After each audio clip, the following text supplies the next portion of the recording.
Let's see how it shakes out. Absolutely. And starting things off, we're going to Demon Island, a really, really good stage to have, again, a lot of space control, not as much offstage play. Now, in 1v1s, we saw a lot of offstage play when it came to battle boots, but we actually haven't seen battle boots yet in 2v2s, at least for our block. But I know there have been some appearances in Europe earlier on today, but as we move further in the tournament, do you think we're going to see a lot more of the new weapon, or are we going to stick to more of like the heavy hitters like the axe or the hammer? Oh, I think we'll definitely still see some axe and hammer, but I've seen a couple of really great players bring out the battle boots, and I'm excited to see it later in the tournament. They've been performing well, so it wouldn't be surprised to see them. But right now, it looks like the tried and true methods are holding out so far. Those big hitters on red team already taken the first couple of stocks, but blue team definitely still fighting back. Oh, and what a response too. Two great follow-ups. Yeah, there we go. Wow, another confirmation right there. Have to see what the situation is down below. These gauntlets and the axe combo working out so pivotally for the blue team that Merlin and company, they're just not, again, similar to game number 1 or series 1 that we had seen today, not able to really find the proper spacing that they require to have those team-wide setups. Now, I do like what Rakushain's going for, anti-air setups, looking to find any sort of intrusion from underneath, but again, when you have to face against the offstage play, Ted is there for the follow-up, and Merlin now offstage. Now, going to be having less control onto them, but again, when you target Rakushain, they're down to their final stock. Right. It's definitely going to be tough. And not a lot of fast options either coming from Rakushain. It's going to be hard to sort of deal in that 2v1, especially with, some teammate backup. But that is one thing I wanted to talk about, and thankfully, Rakushain reminded everyone those follow-ups are going to be so very powerful. One stray hit from Merlin may just be the stock if Rakushain's ready with a big hit to follow it up. Absolutely. Down to a final stock for everybody left.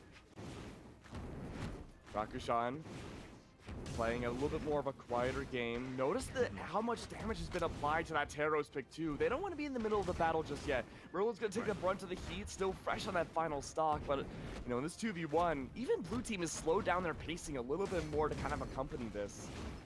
Yeah, but Merlin finally opening up the stage. Fortunately, a rough spot. Rakushain on the ledge, and now both red team members fighting for that center stage, and love that pickup from Neeze. And now it is going to be a real tall order here against double gauntlets. Okay. Oh. Love the dodge, but it's just such a tough spot. A rock and a hard place if I've ever seen it. Blue team, real by the numbers. Tried and true edge guard there. I mean, it worked out so well, so pivotal there. And like you said, the edge guard games in 2v2s is immense. And compared to 1v1s where we see a lot more kind of grounded game, we see a lot more of the neutral game back and forths, it really comes down to how much you can bloom yourself outwards in 2v2s and just take full stage and offstage control. And I think we saw a really good display of that in game number 1.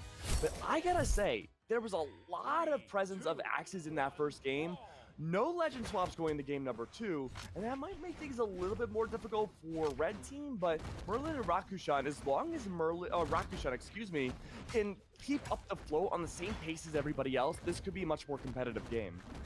Yeah, I mean, because of how explosive the openings are for red team, that last game was still fairly close if a few, neutral exchanges went the way of red team instead of blue team.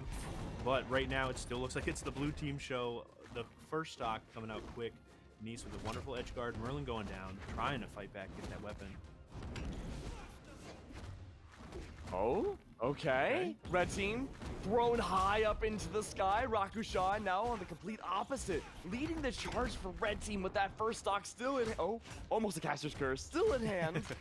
But Merlin on the opposite side has been struggling this game. Blue team are targeting them a lot more than before. Rakushain, yes, does go down. But now look at this. Immediately now into the 1v2. Merlin, completely surrounded, is able to escape, but not for much longer.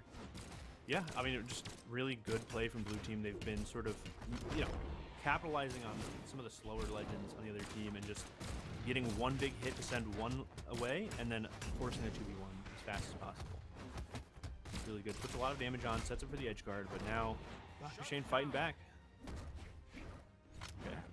Neeze only just now lost their first stock. Even Right. Ted has yet to take any damage on that second stock too. This is looking Ooh. so clean from blue team, and again, it's just taking things into individual 1v1s. Great down air from Ted.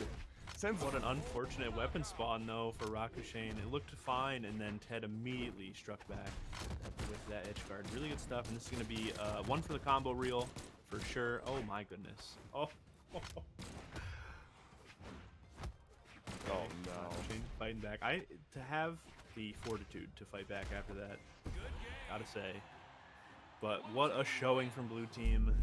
You know, we really chalked it up on what red team could do. Blue team just didn't let them. It was pretty rough. It was rough. It was definitely rough. I was expecting to see maybe a little bit more aggression coming out from Rakushain and Merlin that last game. But again, the overall strategy that Ted and Neeze had brought out was just simply, look, let's take 2v1s wherever we can. And by just dividing out, and especially Merlin losing that first stock so early on, Right. it's a large mountain to come back from, because not only are you thinking about yourself as a player, you're thinking about all 3 other players, including your teammates, surrounding yourself. And what can you do? How do I avoid every little weapon throw? There's just a lot of stimulus to take in. But hey, you know what? We are going to game number 3. It's a 2-0 now for Ted and Neeze. This is series point again against Merlin and Rakushain. They need to make this work with the 2v1s reign true, and Rakushain, 20 seconds in, loses that first stock. Yeah, I think you may have to remind him one more time that this is series point. This is the elimination bracket because, blue team definitely knows. They are fighting like their tournament life is on the line, and it's showing right now. The pressure does not stop. The edge guards and the 2v1s, just fantastic. Finally, though, red team, big couple of hits right here. Super important here. Try and get the stock off of Ted. Merlin knows it. Merlin goes for it. He's trying to support his teammate. Okay. Good stuff, good stuff. Oh, Merlin and Ted are both keeping this first stock alive as long as humanly possible. It's going to be Ted's, though, brought into the air.